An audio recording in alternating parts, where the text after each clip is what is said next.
Ce qui est bien avec le cinéma et les séries, c'est que parfois ça nous permet d'oublier un peu ce qui se passe dans le monde.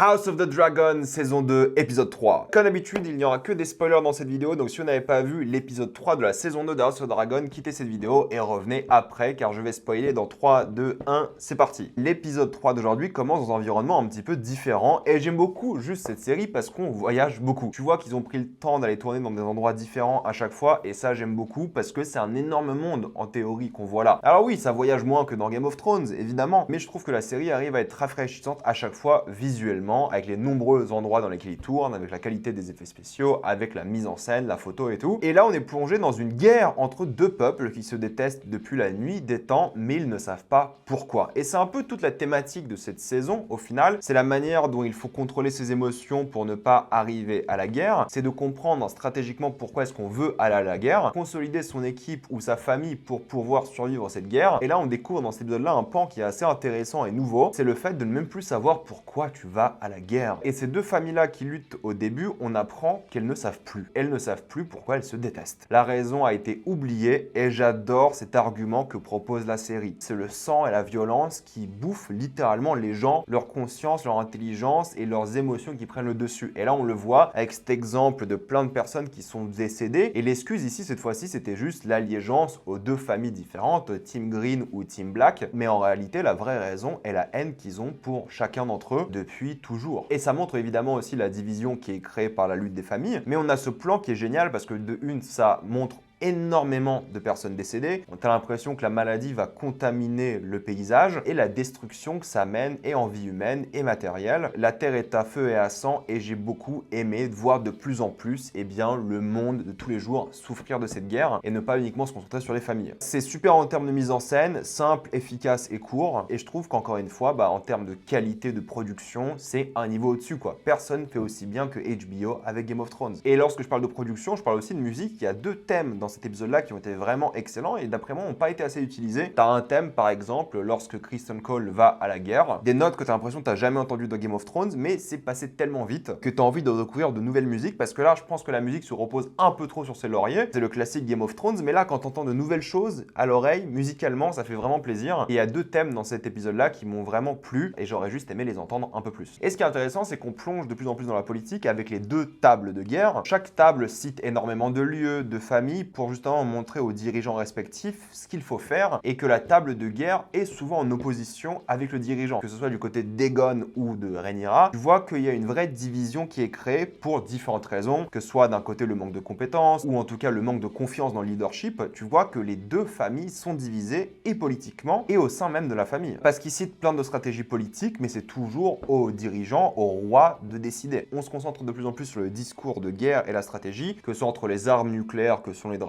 évidemment, ou la stratégie à adopter qui révèle de la personnalité de chacun des personnages. Parce que même si les rois et reines semblent un petit peu imperméables au discours politique, dans cet épisode-là, ils ont prouvé qu'ils peuvent s'opposer et réfléchir avec stratégie et moins avec émotion. La stratégie abordée par chacun représente leur personnalité. Rhaenys, qui est bien plus posée, qui réfléchit, qui fait un rappel à l'ordre, qui conseille intelligemment et qui a un savoir, t'as l'impression, immense par rapport aux origines de la guerre qui vont devenir au fur et à mesure oubliées. D'ailleurs, j'en profite pour dire que j'aime beaucoup sa relation avec le serpent de mer. J'en avais pas parlé la semaine dernière, mais ils ont un truc assez unique. C'est l'un des seuls vieux couples dans la série. En plus d'avoir une incroyable alchimie, il y a une sorte d'honnêteté et d'amour assez fort qui se ressent entre les deux. En plus de ça, ce sont des vrais stratèges et du coup, les choix qu'ils font sont réfléchis avant tout. Là où, par exemple, Kristen Cole décide d'aller à la guerre rapidement avec moins de troupes, tout en gardant à l'esprit le fait de protéger le roi, parce que c'est sa personnalité. Il sait qu'il est incompétent, les gens savent qu'il est incompétent et il est détesté pour d'ailleurs. Sa garde royale a perdu en efficacité depuis qu'il est là, en discipline, et ne suit même plus les convictions ancestrales de la garde, disons. Elle est devenue presque déloyale et bête, et justement son plan qui est sur le papier catastrophique, il y va de manière expéditive pour prouver quelque chose, tout en étant d'après moi manipulé par Alicent, même s'il essaie de retourner un peu le truc contre elle, où tu as l'impression vraiment qu'il veut reprendre le dessus dans la relation, et il veut lui-même gagner en confiance, et c'est pour ça qu'il fait des actes aussi stupides que se couper les cheveux et se rafraîchir, pour montrer qu'il a changé, c'est une nouvelle personne, et il est digne d'être la main du roi. Et oui, il est détesté côté stable, mais d'un autre côté, t'as pas vraiment envie qu'il décède lorsque ce dragon le survole, lui et ses alliés. T'as envie qu'il survive parce que l'acteur fait un super travail. Alors, il a reçu beaucoup de menaces et d'insultes sur les réseaux, le pauvre, mais surtout parce que la dynamique dans la série de l'avoir présent est géniale. Il apporte vraiment beaucoup de fraîcheur. Et même si tu le détestes, t'arrives à comprendre ce qu'il veut entreprendre et c'est assez touchant d'un certain point de vue. Même si c'est un énorme loser et c'est un raté, tu vois en tout cas qu'il essaye. C'est là que d'après moi que Aegon est intéressant, c'est par rapport à son envie d'aller à la guerre, son envie d'être présent sur son arme nucléaire, hein, son dragon. Il est conseillé différemment. On lui dit de ne pas y aller car c'est dangereux, il risque de mourir et surtout il doit rester là pour gouverner. C'est aussi pour ça que sa table est énormément divisée, mais c'est surtout un personnage qui me fait aussi de la peine cet épisode-là parce qu'il souffre beaucoup quand même. Tu vois qu'il est chagriné par ce qui s'est passé et surtout il commence à être de plus en plus méchant tout en ayant l'air d'être proche du peuple, en aimant faire la fête, en s'amusant avec les gens et en étant évidemment manipulable par Larys qui rejoint la table dans un poste important. Et pour moi, Larys il est intéressant ici parce que toutes les rumeurs qu'il a au sujet d'Aegon, il aurait très bien pu les inventer, surtout lorsque les rumeurs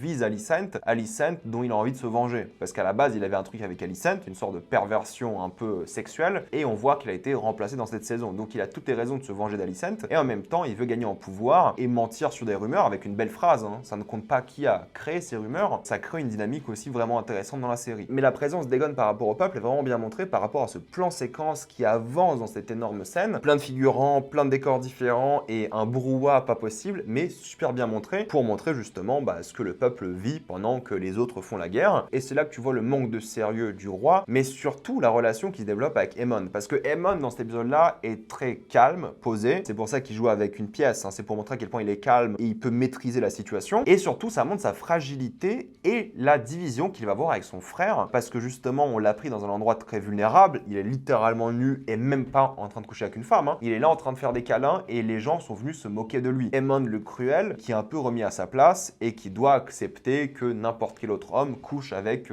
sa prostituée préférée. Mais pour lui, c'est plus qu'une prostituée. On apprend qu'il la voit depuis toujours. Il y a une sorte d'amour maternel avec elle parce qu'il passe beaucoup de ces moments là-bas. En plus d'être sa psy, entre guillemets, je pense qu'il y a un truc assez intéressant qui se développe là. Mais ce qui est intéressant, c'est surtout la division entre les deux. Et si on parle de division, c'est Daemon. Dans le dernier épisode, vous étiez nombreux à dire que Daemon ne veut pas le pouvoir, mais il veut juste qu'on lui fasse confiance. Et je suis assez d'accord avec cette analyse-là, mais je pense qu'il y a aussi une volonté de montrer au pouvoir comment faire les choses. Et je pense pas qu'il recherche forcément la confiance des autres. Même si là, il a envie de réparer ses erreurs par rapport au début de la saison, j'ai du mal à le situer dans la série. J'ai du mal à comprendre quelles sont ses réelles motivations. Peut-être il veut pas siéger sur le trône, d'accord, mais il veut une place importante en tout cas au sein du pouvoir ou de sa famille. Et c'est montré par cette super séquence avec ce château en ruine qui est assez vide étonnamment, et c'est pour ça que tu as l'impression qu'il vit un rêve tout le long, parce que les ruines représentent évidemment sa santé psychologique. Il arrive de ce super plan de dragon au vide absolu dans lequel il est tout petit. Il est à la fois agacé et on apprend qu'il est aussi traumatisé et manque de confiance par rapport à qui il est et ses actions, d'où les ruines encore une fois. Alors oui, ça fait plaisir de revoir Rhaenyra jeune jouer avec un enfant, donc je peux pas vous montrer l'image parce que c'est un peu gore pour YouTube. C'est pas pour rien qu'on voit la Rhaenyra du passé. Ça montre entre guillemets le début de ses erreurs. Mais pour moi, ça montre un peu son incertitude, ses regrets et la manière dont il doit un petit peu avancer par la suite. Et je trouve que Matt Smith a fait un excellent travail pour être à la fois agacé, avoir aussi un petit peu peur, je trouve, et avoir une prestance qui peut en inquiéter plus d'un. J'adore son personnage, j'adore l'arc dans lequel il est parti dans cet épisode-là, mais c'est vrai que j'ai encore du mal à le cerner parfaitement. Là où Rhaenyra aujourd'hui fait des choix intéressants, intelligents, même par rapport déjà le fait d'enterrer les deux jumeaux ensemble, je trouve que c'est une belle chose, mais pour la première fois, elle réfléchit stratégiquement. Elle est prête à mettre ses émotions de côté et du coup abandonner ses enfants pour qu'ils soient emmenés par Rhaena en sécurité. Et d'ailleurs, c'est une transmission de son héritage qu'elle donne à Rhaena. Elle se fait un peu punir et elle est mise loin du danger et du coup des choses importantes, mais on lui donne assez de responsabilités pour qu'elle soit confiante dans son rôle de, entre guillemets, nourrice. Et là aussi, évidemment, l'héritage des dragons avec elle. Mais c'est pour ça qu'on comprend qu'elle est intelligente et elle est bien conseillée, c'est qu'elle comprend que Otto n'aurait jamais fait ce qui s'est passé dans le précédent épisode, et elle comprend justement que l'opposition